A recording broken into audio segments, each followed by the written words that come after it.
जय श्री कृष्ण। आज की कहानी है फरीद और नानक। संतों की नगरी मुल्तान में एक संत का आगमन हुआ। वे वहां के महान संत शेख फरीद और वहां उपस्थित दूसरे संतों के साथ कुछ समय बिताना चाहते थे। शेख फरीद के डेरे में जब वे संत पहुंचे तो वहां तैनात दरबान ने उनको बाहर ही रोक दिया। दरबान ने शेख फरीद से उस संत के आने की बात कही। डेरे में मौजूद संतों की बहुत अधिक संख्या होने से वहां किसी नए संत को रखना संभव नहीं था। अपनी इसी असमर्थता को प्रकट करने के लिए शेख फरीद ने एक दूध से भरा प्याला उस संत को दे दिया।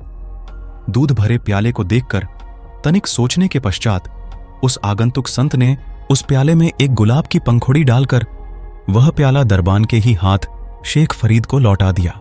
दूध की सतह पर तैरती हुई गुलाब की पंखुड़ी को देखकर शेख फरीद मुस्कुराए।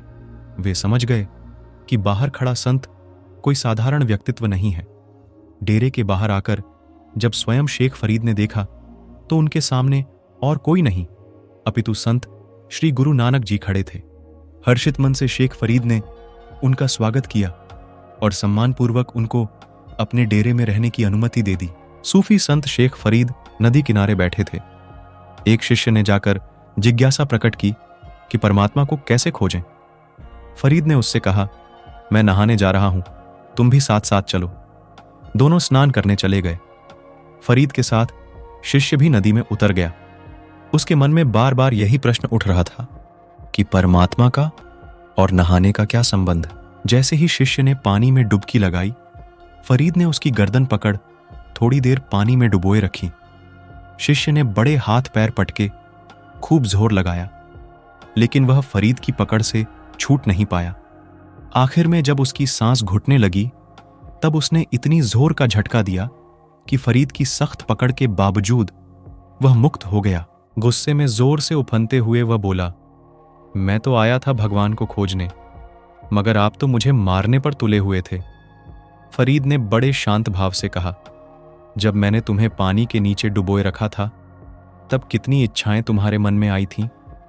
शिष्य बोला, मेरी एक ही इच्छा थी कि आपकी पकड़ से छूटकर सांस ले सकूं। फरीद ने कहा, बस यही मेरा जवाब है। जिस क्षण ईश्वर को इतनी ताकत से चाहने लगोगे उसी क्षण ईश्वर मिल जाएंगे। बाबा फरीद अपने कुछ शिष्यों के साथ काशी जा रहे थे।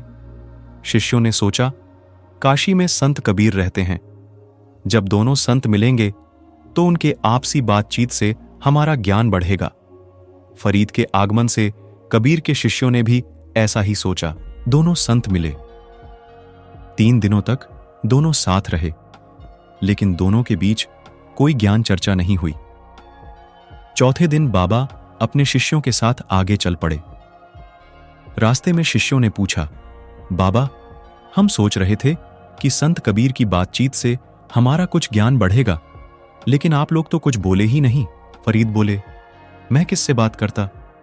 कबीर जैसे ज्ञानी के सामने मैं अपना अज्ञान कैसे प्रकट करता?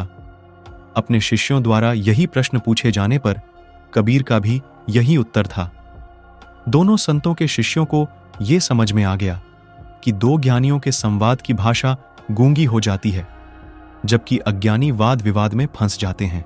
तो ये प्रेरक प्रसंग हमें सिखाते हैं कि ज्ञानी आदमी कभी भी वाद विवाद में नहीं फंसता। वो बिना बोले ही सामने वाले को अपनी बात समझा भी देता है और उनकी बात भी समझ जाता है। तो हमेशा हमें ये पता होना चाहिए कि कहाँ बोलना है, कब बोलना है और कैसे बोलना है। तो आशा करता हूं कि आपको ये कहानी पसंद आई होगी। राधे राधे।